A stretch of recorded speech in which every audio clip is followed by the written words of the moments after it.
Olá, bom dia. Sou dos irmãos com a paz do Senhor. Espero que todos estejam bem, com saúde. E vamos a mais um devocional da Palavra de Deus.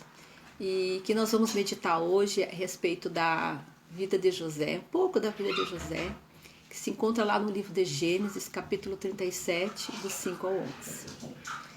Teve José um sonho e o relatou a seus irmãos, por isso odiaram ainda mais. Pois lhes disse: rogo-vos, ouvi esse sonho que tive. Atavam os feixes no campo, eis que o meu feixe se levantou e ficou em pé. E os vossos feixes o rodeavam e se inclinavam perante o meu. Então lhe disseram seus irmãos: reinarás com efeito sobre nós, e sobre nós dominarás realmente? E com isso tanto mais odiavam por causa dos seus sonhos e de suas palavras. Teve ainda outro sonho, eu referi aos seus irmãos dizendo: sonhei também que o sol, a lua, 11 estrelas se inclinavam perante mim. Contando a seu pai e a seus irmãos, repreendeu o pai e lhe disse: que sonho é esse que tiveste? Acaso viveremos, eu e tua mãe e teus irmãos, a inclinar-nos perante ti em terra? Seus irmãos lhe tinham ciúmes. O pai, no entanto, considerava o caso consigo mesmo. A vida de José, lá em Gênesis, é surpreendente, né? Nos ensina muitas lições. Ela está retratada lá do capítulo 37 ao capítulo 50. É uma história bem longa, mas é uma história maravilhosa que nos ensina muito, né? E hoje nós vamos nos ater mais sobre esses sonhos que o Senhor dava a José. Quando ele teve esse sonho, ele tinha apenas 17 anos, era um menino. E lá os irmãos tinham ciúmes dele, rolavam ciúmes entre os irmãos, né? Porque na palavra de Deus já diz que Jacó, né, o filho de José, ele amava todos os filhos, né? Mas ele amava mais a José. Então rolavam ciúmes, né? E os irmãos tramavam, né, matar a José, mas acabaram não matando e jogaram ele numa cisterna sem água. E depois disso venderam José para os mercadores que estavam indo para o Egito. Lá no Egito, José foi vendido para Potifar, que era da guarda, né? Era um homem influente lá do Egito. Era um oficial do faraó, então era um homem influente. Então ele foi vendido como escravo e ele era um servo, um escravo lá de Potifar. Lá ele foi caluniado pela esposa de Potifar e foi jogado numa prisão, foi preso ainda, né? Então não foi muito fácil a vida de José. Só que o Senhor deu a José um dom de interpretar sonhos. E o faraó teve alguns sonhos assim bem intrigantes que perturbavam ele. E ele chamou sábios lá do Egito e ninguém conseguia interpretar esse sonho. E chamaram José, que interpretava sonhos. Na verdade, os sonhos de faraó era Deus que estava dando esses sonhos. E aí José foi lá e conseguiu interpretar os sonhos, né, do faraó. E aí o faraó, ele confiou muito, viu que o José era sábio, confiou muito nele e colocou José como administrador do Egito.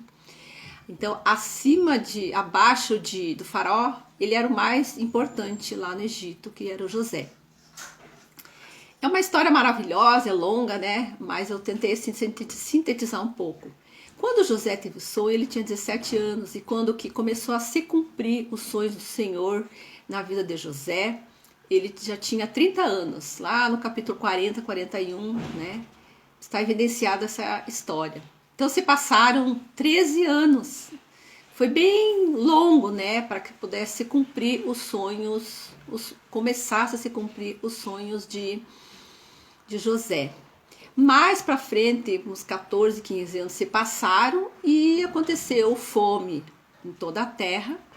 E a família de José lá em Canaã foram para o Egito para comprar alimentos. E lá acabaram encontrando, né? Aconteceu deles se prostrarem realmente diante de José. Que então acabou se cumprindo o sonho que o Senhor deu para José, né?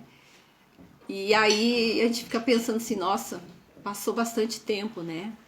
Mas Deus estava no controle da vida de José, mas isso não quer dizer que ele não iria passar por momentos difíceis. Assim, para que os sonhos de José, né, sonhos que Deus deu a José, se cumprisse, né? Ele teve o caráter dele testado e a fé dele foi testada também. O caráter foi forjado e a fé foi testada. E o Senhor deu a José um sonho que parecia assim tão distante, impossível de acontecer, mas se concretizou. Se concretizou, ele se tornou administrador do Egito e a família dele se prostrou diante dele, né, como no sonho. E o fato dos irmãos de José jogarem ele numa cisterna, tudo que aconteceu dele ser escravo no Egito, dele ser caluniado, na verdade tudo era um propósito, era plano de Deus, né? Plano de Deus para a vida de José, para a vida da família de José e até para a nação de Israel, né? E hoje, meu irmão, que história maravilhosa, né? E hoje, né? Deus continua operando em favor do seu povo, né? E o que se torna, que é impossível para mim, para ti, é possível para Deus, quando Deus é o autor do sonho, né? Nós temos que dar a oportunidade de Deus mudar os sonhos dele nas nossas vidas. E nós temos que, eu sei que eu tenho sonho, você tem sonho, tem planos, tem projetos, mas nós temos que procurar alinhar os nossos sonhos aos sonhos de Deus. E tudo isso tem um propósito maior. Não é só para atender o pedido do meu coração e do seu, não.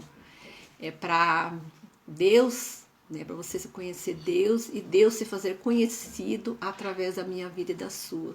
Que as pessoas venham conhecer Deus através da minha vida, dos sonhos que Deus realizou na minha vida, sonhos do Senhor que Deus colocou na minha vida e na sua. Assim como Deus colocou sonhos, né, na vida de José, ele se concretizar, Deus coloca sonhos na minha vida e na sua, um propósito maior, né? Propósito maior. Em nome de Jesus, isso é maravilhoso, meus irmãos.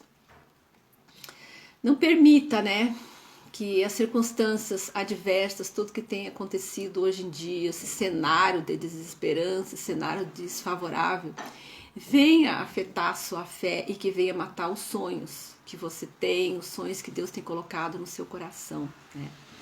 Não desista dos seus sonhos, meus irmãos. Não deixe de planejar os seus sonhos. Não desista no meio do caminho. Não pare, né? Prossiga na sua jornada. Não permita que, né, sua fé seja impossível de realizar os teus sonhos. E não permita que o medo seja maior que a sua fé num Deus que pode todas as coisas. E que o medo, meu irmão, não venha te paralisar e não venha te impedir de prosseguir nessa jornada, nessa caminhada. Não permita que os seus sonhos morram, os sonhos para o teu ministério, os sonhos, né, para a igreja, os sonhos para a tua família, para os teus filhos, teus sonhos, tudo aquilo que tu tem planejado, projetado. Não permita que venha morrer. Deus fala sempre que Deus não nos deu espírito de temor, mas espírito de ousadia, né? Isso que Deus quer, que sejamos ousados, que continuamos a caminhar. Os meus sonhos, os seus, eles são limitados, mas os sonhos de Deus são limitados. Ele é o Deus que tudo pode, é o Deus que pode todas as coisas, né? Lá em Efésios 3:20 diz assim: aquele que é capaz de fazer infinitamente mais de tudo quanto pedimos ou pensamos, de acordo com o seu poder que atua em nós. Que palavra, né? Que bênção. Aquele que é capaz, o Senhor é capaz de fazer infinitamente mais de tudo quanto pedimos ou pensamos. Ele é poderoso para fazer muito mais daquilo que eu penso, que tu pensa. Ele faz, né? Ele é autor do sonho, ele pode todas as coisas. Lá em Jó 42:2 diz assim: bem sei que tudo podes e nem dos teus planos pode ser frustrado. Deus pode todas as coisas, mas isso tu não pode. O que é impossível para mim, para ele tudo é possível. E nenhum sonho de Deus para a tua vida, para a minha vida, pode ser frustrado. O que Deus colocou no meu coração, no seu, aquilo que veio do céu, lá do alto, ele é poderoso para cumprir e nenhum sonho dele pode ser frustrado. E não vai ser, nem na minha vida e na sua vida, irmãos. Então a palavra que Deus coloca no meu coração hoje, para nós, é: ouse sonhar. Prossiga na sua caminhada. Prossiga, meu irmão, sonhar os sonhos de Deus. Ouse sonhar. Permita que os sonhos de Deus sejam os teus sonhos. não é? Muitas vezes tu tem um sonho, Deus tem outro, mas os sonhos de Deus são melhores, os sonhos de Deus são mais altos para a minha vida e para a sua vida. Então que essa palavra encontre lugar no seu coração e que Deus venha falar comigo e com você. Em nome de Jesus, que Deus abençoe a todos.